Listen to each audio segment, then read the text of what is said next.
नमस्कार। आज मैं निधि केतन आप सबका स्वागत करती हूँ। राजस्थान सरकार और वेदांता की सीएसआई इनिशिएटिव ई कक्षा में जिसके टेक्निकल पार्टनर है मिशन ज्ञान। दोस्तों, आज हम यहाँ पे गृह विज्ञान का अध्ययन करने के लिए एकत्रित हुए हैं, जिसके अंतर्गत हम इकाई 3 वस्त्र और परिधान का अध्ययन करेंगे, जिसमें पाठ 22 वस्त्रों को चुनाव के भाग 1 में हमने पाठ का अध्ययन कर चुके हैं, जिसके अंतर्गत हमको कौन-कौन से बिंदु हैं जो हमारे वस्त्रों के चुनाव को तय करते हैं और किस-किस प्रकार हमारे वस्त्रों के चुनाव की गुणवत्ता को तय करना है खरीदारी के पहले, और कौन-कौन से प्रश्न हमें खुद से पूछने हैं। क्या वो निश्चित निर्धारित है कि हमें वो वस्त्र खरीदना है या नहीं। और आशा करती हूँ कि आप सबने उस पाठ को अच्छे से याद कर लिया होगा। तो आइए अब इनके अभ्यास प्रश्नों का अध्ययन करते हुए उसको देखें कि कितना आपको समझ में आया है या नहीं। और अगर फिर भी आपको कोई कन्फ्यूजन हो तो आप कमेंट सेक्शंस में लिख के मुझसे पूछ सकते हैं। तो आइए इसका अध्ययन करते हैं। एक लंबे कद वाले व्यक्ति को शोभा देता है कौन सा? लंबा कद है, बहुत लंबा है तो उसको थोड़ा सा छोटा का आभास कराना है, तो हमें लेना है समतल रेखा वाले वस्त्र। आइए इसका दूसरा सवाल है, शिशुओं के लिए वस्त्र चयन करने के लिए हमें कौन सा चाहिए? उनके लिए आरामदायक चाहिए, उनको बिल्कुल आराम मोस्ट इम्पॉर्टेंट फैक्टर होता है, ऑन प्रायोरिटी लिस्ट होता है। तो उनके लिए सूती, हल्के व मुलायम कपड़े चाहिए, जिसके अंतर्गत उनको पूर्ण रूप से आराम का अनुभव हो। इसका तीसरा सवाल है, आग बुझाने वाले व्यक्ति के लिए वस्त्र होने चाहिए आग अवरोधी, जैसे मैंने आपसे कहा था सिल्वर डाइऑक्साइड नामक एक सॉल्ट आता है, जिसके अंतर्गत उनके कपड़ों को एक परिसज्जा दी जाती है। ये हमने 11th में पढ़ा था, जिसके अंतर्गत वो आग अवरोधी हो जाते हैं और उनको आग से बचा जा सकता है।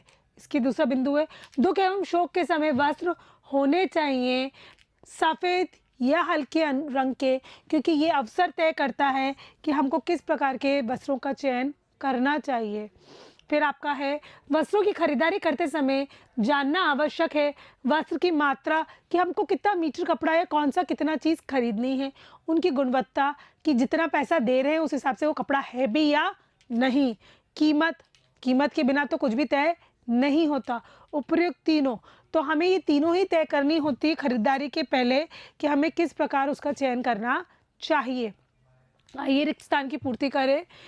रिक्त स्थान की पूर्ति में गहरे रंग की त्वचा वाले को हल्के रंग के कपड़े पहनने चाहिए। ठंडे प्रदेश में रहने वालों के लिए गर्म या ऊनी कपड़े वस्त्र उपयुक्त होते हैं। उसी के आइए दूसरा सवाल, व्यक्ति के व्यवसाय की पहचान उसके वस्त्रों से की जा सकती है।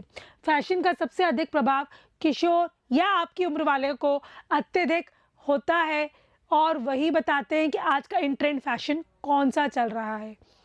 परिवार की आर्थिक स्थिति वस्त्रों को चयन को प्रभावित करती है, या आय वस्त्रों को के चयन को प्रभावित करती है।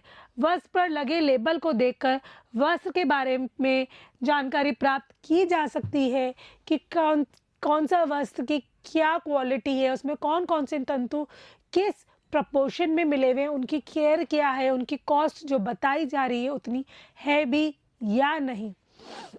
आइए इसके अंतर्गत है, वस्त्र की उपयुक्तता से क्या तात्पर्य है। सामान्य शब्दों में वस्त्र की उपयुक्तता से आशय ऐसे वस्त्रों से किया जाता है कि हमारा जो उद्देश्य है उसकी पूर्ति हो रही है या नहीं, या अनेक बातों पर निर्भर करती है। जैसे हमें सर्दी से बचाव करवाना तथा ऊनी वस्त्र उपयुक्त होते हैं। साथ ही हमारे व्यक्तित्व, यहाँ मौसम आ गया, ये व्यक्तित्व आ गया, ये मौसम आ गया, के अनुकूल भी होना चाहिए।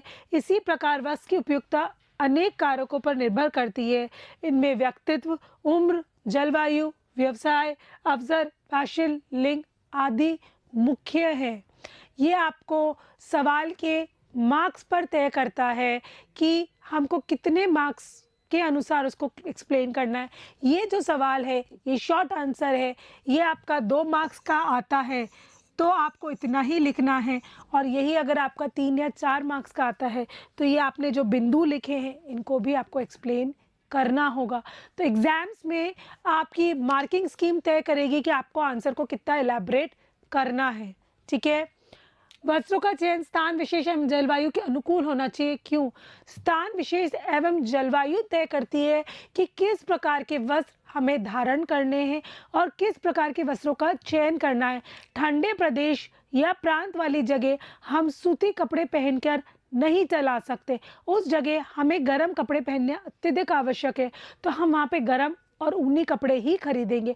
उसी के विपरीत अगर हम गर्म प्रांत जैसे राजस्थान वाले प्रदेश में या चेन्नई, तमिलनाडु इस प्रांत में जाएंगे जहाँ बहुत ज़्यादा गर्मी है, तो वहाँ पे हमारे लिए ऊनी कपड़े बेकार है, तो हम उनमें पैसा बर्बाद नहीं करेंगे। तो हमें ये बताता है कि जलवायु एवं वहाँ का मौसम किस प्रकार का है, उसी के अंतर्गत हमें कपड़े खरीदने चाहिए। प्रौढ़ एवं वृद्ध व्यक्ति के लिए किस प्रकार के वस्त्र उपयुक्त होते हैं? प्रौढ़ और वृद्ध व्यक्ति के लिए, जैसा कि मैंने अध्याय के अध्ययन के अंतर्गत भी बताया था, उनके लिए सबसे मूल प्रायोरिटी वाला पॉइंट होता है उनका आराम। अगर उनको आराम मिल रहा है तो वो हर वस्त्र को चुन सकते हैं, वो और नहीं तो वो किसी भी वस्त्र को नहीं चुनेंगे। उनके लिए आपका फैशन, व्यवसाय कोई लेना देना नहीं रखता। वस्त्रों के चयन में आयु सबसे महत्वपूर्ण बिंदु है। वस्त्रों को चुनाव करते समय व्यक्ति की आयु के ओर विशेष ध्यान देना चाहिए। जहां बच्चों को चमकीले और भड़कीले रंगों वाले वस्त्र लेने चाहिए, वहीं प्रौढ़ व्यक्ति को सफ़ेद हल्के रंग के कपड़े खरीदना पसंद है और उनको डिज़ाइनों बहुत हल्की डिज़ाइन, छोटी डिज़ाइन पसंद करते हैं, जिसके अंतर्गत उनके लिए सबसे महत्वपूर्ण आराम बहुत विशेष रूप से ध्यान देना चाहिए। शिशुओं के लिए उनकी कोमल त्वचा के अनुरूप सूती, हल्के मुलायम वस्त्रों का चयन करना चाहिए। आइए दूसरा सवाल देखते हैं। वस्त्र के चयन में आर्थिक स्थिति पर बल दिया जाता है, समझाइए। हमने अध्याय के अध्ययन करते समय भी बोला था, आय एक आपका डिसाइडिंग पॉइंट होता है, आर्थिक स्थिति आपका डिसाइडिंग फैक्टर होता है कि आप कौन से वस्त्र खरीद सकते हैं, कितने वस्त्र खरीद सकते हैं, कितना पैसा आप अपने वस्त्रों के खरीदारी में खर्च कर सकते हैं अपने बजट अनुसार। अगर आप एक ड्रेस के लिए 50,000 लगा सकते हैं या 5,000 लगा सकते हैं, उसी हिसाब से आपके कपड़ों का चुनाव और फैशन का चुनाव करता चला जाएगा। तो आर्थिक स्थिति आपके लिए मूलभूत आधार होती है किसी भी वस्त्रों के चुनाव के लिए। अधिक मजबूत एवं टिकाऊ वस्त्रों का मूल्य यदि अधिक भी होता है तो उसे सार्थक माना जा सकता है। प्रत्येक परिवार को अपने गृह बजट के वस्त्र संबंधी प्रावधानों को ध्यान में रखते हुए परिवार के सदस्यों के वस्त्र संबंधी आवश्यकताओं की पूर्ति करनी चाहिए। कई बार यदि हमें कम संख्या में वस्त्र खरीदने हैं तो हम महंगे वस्त्र के लिए भी जा सकते हैं। क्यों? क्योंकि अगर मेरे पास 10,000 रुपये का बजट है और मुझे सिर्फ 3 जोड़ी खरीदने हैं, तो मैं 1 जोड़ी महंगा भी खरीद सकती हूँ और 2 जोड़ी सस्ता भी खरीद सकती हूँ। और यहीं पे 10,000 के बजट में मुझे 10 जोड़ी कपड़े खरीदने हैं, तो प्रति ड्रेस मेरे पास 1,000 ही आएगा। तो हमें ये तय करना है कि कितने वस्त्र खरीदने, उस हिसाब से हम प्रति वस्त्र का बजट तय करते हैं। अधिक आवश्यकता होने पर कम मूल्य के वस्त्र ही खरीदें।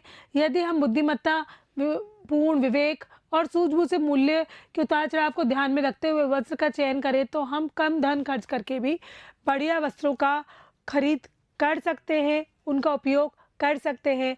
तो थोड़ी सी समझदारी का उपयोग करते हुए आप बहुत अच्छे कपड़ों का खरीद कर सकते हैं। इसके लिए चाहिए कि कपड़ा खरीदने से पहले थोड़ा सा मार्केट का रिसर्च वर्क करें और एक ही दुकान की बजाय 4-5 दुकानों पर जाकर देखें कि उस वस्त्र की एक्चुअल कॉस्ट कितनी है। आइए दूसरा सवाल देखें। फैशन का सबसे अधिक प्रभाव वस्त्र चयन पर पड़ता है, समझाइए। फैशन आज के युग का ट्रेंड है और ये सबसे ज़्यादा इफेक्ट किसको करता है? आप लोगों को, किशोर और किशोरी को। क्यों? क्योंकि आप सिर्फ और सिर्फ फैशन के पीछे भागते हैं, जिसके अंतर्गत परिवर्तनशील युग में वस्त्र चयन कर सबसे अधिक प्रभाव फैशन पर पड़ता है। सभी आयु, सभी लिंग के व्यक्ति समय अनुसार प्रचलित डिजाइन एवं रंग के अनुसार वस्त्रों का चयन करना पसंद करते हैं। जिसके अंतर्गत किसी विशेष रंग का फैशन अगर आ रहा है, जैसे हरा, गुलाबी, नीला, तो पूरे मार्केट में वही रंग मिलेगा। अगर किसी स्पेसिफिक डिज़ाइन, बेल बॉटम या मस्तानी ड्रेस या शरारा गरारा या स्पेशल पैंट शर्ट का डिज़ाइन आ रहा है, तो हर जगह आपको वो देखने को मिलेगा। दूसरी चीज़ मांगोगे तो भी शायद ही आपको उपलब्ध कराई जा सके। तो फैशन बहुत ही निर्धारित करता है कि मार्केट में क्या चल रहा है और हमें क्या खरीदना है, किस प्रकार का खरीदना है। विद्यालय जाने वाले बालक बालिकाओं के वस्त्र चयन करते समय ध्यान रखने योग्य बिंदुओं को विवेचना कीजिए। बालक बालिका को प्राय प्रतिदिन शिक्षा ग्रहण करने के लिए विद्यालय जाना पड़ता है। यूनिफॉर्म का निर्धारण विद्यालय के नियमों के अनुसार किया जाता है। निर्धारित यूनिफॉर्म धारण करने के लिए विद्यालयों के सभी छात्रों में एक रूपता बनी रहती है। हम ये जान सकते हैं कि ये बच्चे इस समय स्कूल जा रहे हैं या ये यूनिफॉर्म वाले फलाने स्कूल के हैं। तो एक रूपता के रूप में हम सब बच्चों को निर्धारित तय कर सकते हैं। उनकी किसी भी आर्थिक आय के अनुसार उनको नहीं निर्धारित किया जा सकता, क्योंकि सभी की सभी एक ही यूनिफॉर्म में हमको दिखेंगे। आइए, इसके अंतर्गत कभी भी अमीर गरीब का अंतर नहीं उनमें महसूस किया जा सकता।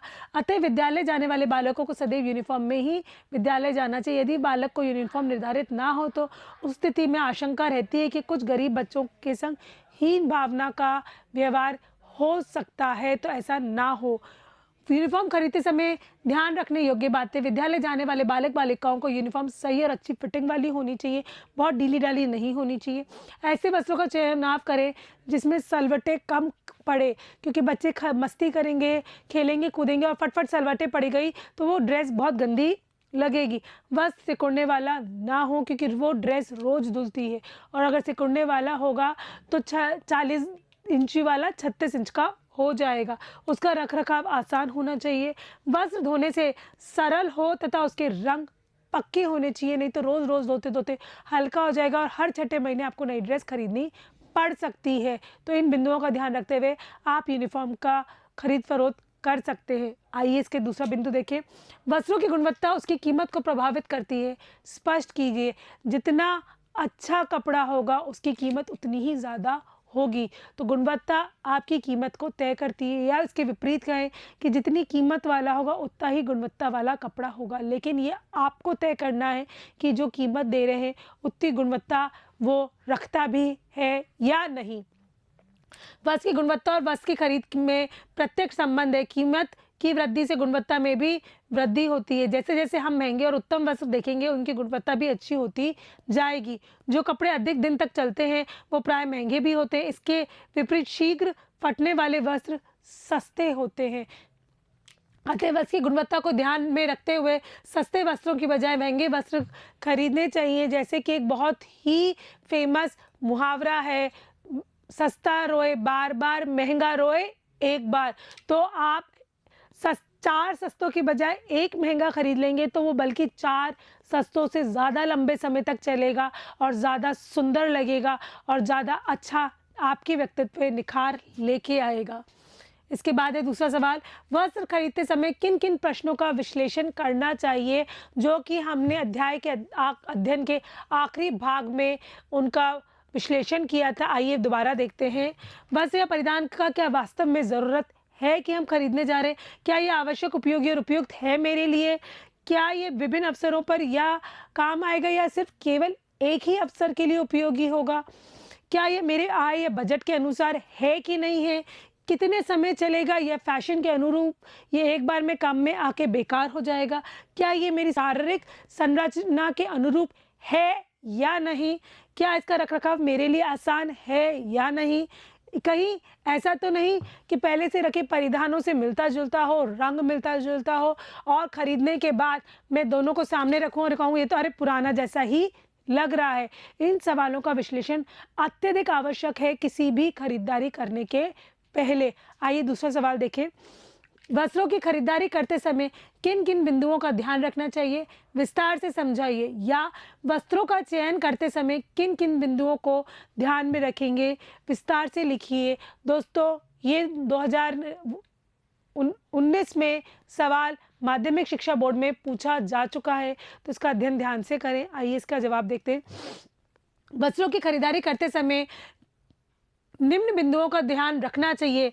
वस्त्र की मात्रा, हमको जो ड्रेस बनानी है वो फुल साइज की है या शॉर्ट ड्रेस है, उसको तय करें। हमें उस ड्रेस को बनाने के लिए कितना मीटर कपड़ा चाहिए, क्योंकि जो कपड़ा खरीदा जाता है वो मीटर के नाप से खरीदा जा सकता है, और इसका हमको तय करना है कि कितना मीटर खरीदना है।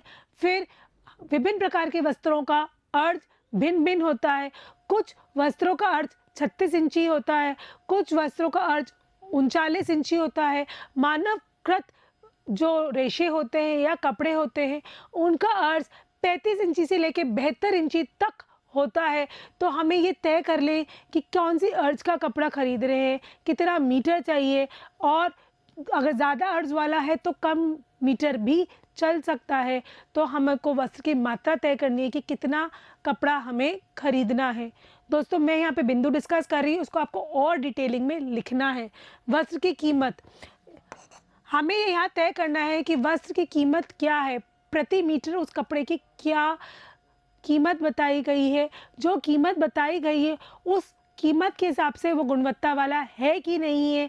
क्या उस कपड़े में सिर्फ एक ही तंतु है या 2 तंतुओं का मिलावट है, और अगर है तो कितना कितना है। और एक अगर हम सूती कैटेगरी में जाएं तो वहाँ पे 50 रुपये से लेके 5000 रुपये प्रति मीटर तक कपड़ा मिलता है। तो हमें तय करना है कि हमारी आय ज़रूरत के अनुसार कितनी कीमत हमें उस कपड़े पे खर्च करनी है, और क्या वो उस गुणवत्ता को लेता भी है या नहीं। आइए, तीसरा बिंदु है वस्त्र की गुणवत्ता। वस्त्र की गुणवत्ता को देखने के लिए हमें उसकी परिसज्जा को चेक करना है।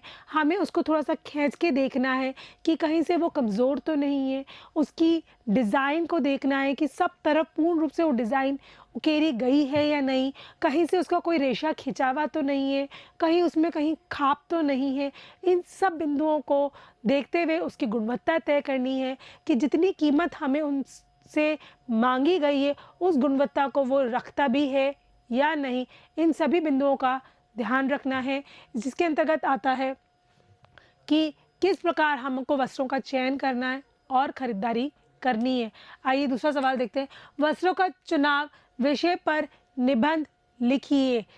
उस आज का समय सूचना प्रौद्योगिकी का समय है, तथा इस सूचना प्रौद्योगिकी के समय में वैज्ञानिक आविष्कारों, फैशन, क्रय क्षमता, व्यक्तिगत आवश्यकता, कंप्यूटर डिज़ाइन, सामाजिक स्तर ने वस्त्र बाजार के डिज़ाइन तथा प्रकार में नवीन क्रांति ला दी है। इस क्रांति के युग में वस्त्र का चयन आसान कार्य नहीं है। व्यक्ति के भारी व्यक्तित्व के निर्माण एवं विकास में वस्त्रों का विशेष योगदान रहता है। व्यक्ति यदि सुंदर एवं अच्छे सिले हुए वस्त्र धारण करता है तो उसका व्यक्तित्व भी आकर्षक लगता है। इसी के विपरीत बेमेल और अस्त व्यस्त वस्त्र धारण करने से व्यक्ति का व्यक्तित्व विघटित एवं असामान्य लगता है। अतः स्पष्ट है कि व्यक्ति के जीवन में वस्त्रों का विशेष महत्व है।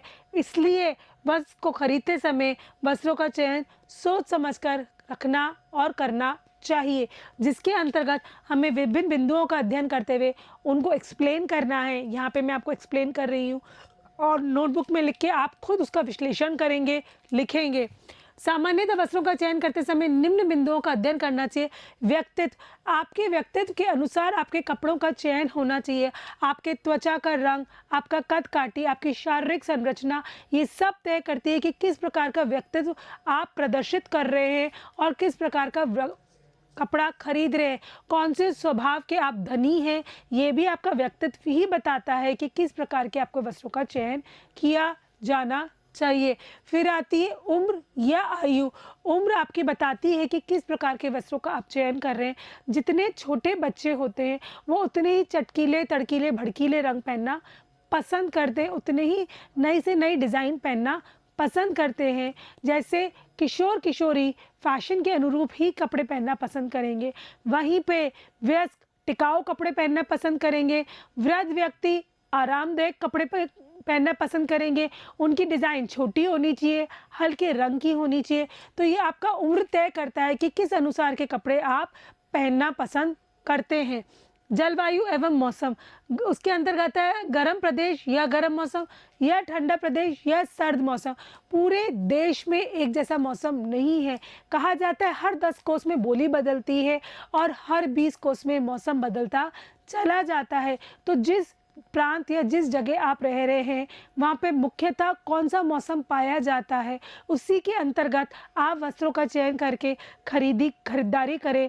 क्यों? क्योंकि उसके अलावा अगर आप खरीदेंगे तो आप अपने पैसों का बर्बादी कर रहे हैं। अगर ठंडे प्रदेश की बात करी जाए, जैसे हिमालय के आसपास है, कश्मीर है, तो सामान्यतः पूरे साल के मैक्सिमम समय वहाँ ठंडी रहती है, तो वहाँ पे गर्म ऊनी कपड़े पहनना ही अत्यधिक आवश्यक होगा। उसी के विपरीत राजस्थान, तमिलनाडु या केरला के साइड जाएंगे तो वहाँ पे मूलतः गर्मी रहती है, तो वहाँ गर्मी के अनुरूप ही कपड़े खरीदे जाएं। इसके विपरीत कपड़े खरीदेंगे तो आपके पैसे की बर्बादी मानी जाएगी और उनको रखने में भी जगह की भी बर्बादी होगी। व्यवसाय, व्यवसाय के अंतर्गत आपका व्यवसाय बताता है, आपके वस्त्र बताते हैं कि कौन से व्यवसाय में आप लीन हैं। खाकी कपड़े, पुलिस, काला कोट, वकील, अगर आपने अग्नि अवरोधक कपड़े पहन रखे हैं तो आप फायर फाइटर हैं। माइंस जैसे कपड़े पहन रखे हैं तो माइंस में काम करते हैं। तो ये आपका व्यवसाय बताता है वस्त्रों के चयन के द्वारा कि आप कौन से व्यवसाय में अंतर्गत लीन हैं। अगर आपने फॉर्मल ड्रेस पहन रखे हैं तो आप किसी मैनेजमेंट के अंतर्गत काम कर रहे हैं। तो वस्त्रों का चुनाव आपके व्यवसाय के बारे में पूर्ण रूप से दर्शाता है। फिर आता है अवसर, कौन सा अवसर, कौन सी जगह आपको वो कपड़े पहनने, ये आपको तय करना होता है। आपको शादी मौसम में पहनने, आपको किसी पार्टी में या फ्रेंड्स की पार्टी में पहनने हैं या गमी में पहनने हैं, ये आपका तय करेगा कि किस प्रकार के वस्त्रों का चयन आपको किस प्रकार करना चाहेगा। आपको अगर शादियों में जाना है, तड़कीले भड़कीले फैशन के अनुरूप कपड़े पहनेंगे। उसी तरह आपको किसी की गमी में जाना है तो हल्के रंग, सफ़ेद रंग, जिसपे कोई डिज़ाइन या कोई फैशन नहीं हो, उस प्रकार के कपड़े खरीदे जाएंगे। फिर आपका आता है फैशन। फैशन आज के ज़माने के युग का ट्रेंड है कि आज कौन सा नया फैशन चल रहा है वही आपको मार्केट में उपलब्ध होगा, उसी के अनुरूप आप कपड़े खरीदना पसंद करेंगे। कभी तो बहुत लंबे कुर्ते चलते हैं और कभी शॉर्ट कुर्ते चलते हैं। तो अगर शॉर्ट कुर्ते के ज़माने में आप लंबे कुर्ते पहनोगे तो आउट ऑफ फैशन दिखोगे और मार्केट में आपको वो चीज़ अवेलेबल भी नहीं होगी। फिर आपका आता है लिंग। लिंग के अंतर्गत आता है आपका स्त्री या पुरुष। वो आपको बताता है कि किस प्रकार के कपड़े पहने जाते हैं। अपितु स्त्रियां आजकल हर प्रकार के कपड़े पहनती हैं। तो ये देखा जाए कि कौन कौन से कपड़े कौन कौन से जनों के लिए उपलब्ध हैं और वो धारण कर सकती हैं, ये आपका लिंग बताता है। जिसके अंतर्गत आता है आपका 8वां पॉइंट आय, जिसको हर बार हर जगह मैंने डिसाइडिंग फैक्टर बोला है, क्योंकि आपकी आर्थिक स्थिति ही तय करेगी कि आप इन सिम बिंदुओं के अंतर्गत किस प्रकार के कपड़े खरीदे जा सकते हैं, कितना पैसा खर्च कर सकते हैं, कितना बजट अलॉटेड है, वो सब तय करेगी कि कितनी कीमत का या किस प्रकार आप कपड़े खरीद के अपने अनुसार पहनेंगे। अगर अच्छा बजट है तो उतने ही महंगे, कीमती, फैशन, आरामदायक कपड़े खरीदेंगे और उसी जगह अगर आपके पास कम बजट है तो उतने ही सस्ते में आप उन कपड़ों को खरीदना चाहेंगे और खरीदेंगे। आशा करती हूँ इस पाठ के अध्ययन के दोनों भागों में आपने अच्छे से अध्ययन किया होगा, हर बिंदु को अच्छे से समझा होगा, नोटबुक में नोट किया होगा और याद करने के लिए तत्पर रहे होंगे। और जैसा कि मैं कहती आ रही हूँ कि अल्पकालीन टारगेट को तय करते हुए दीर्घकालीन टारगेट को अपनाएं और याद करते रहें। इन अध्यायों के अध्ययन के अंतर्गत अगर आपको कोई परेशानी हो तो कमेंट सेक्शन में लिखकर आप मुझसे पूछ सकते हैं। तब तक दोस्तों याद करते रहिए और अपनी परीक्षाओं के लिए तैयार रहिए।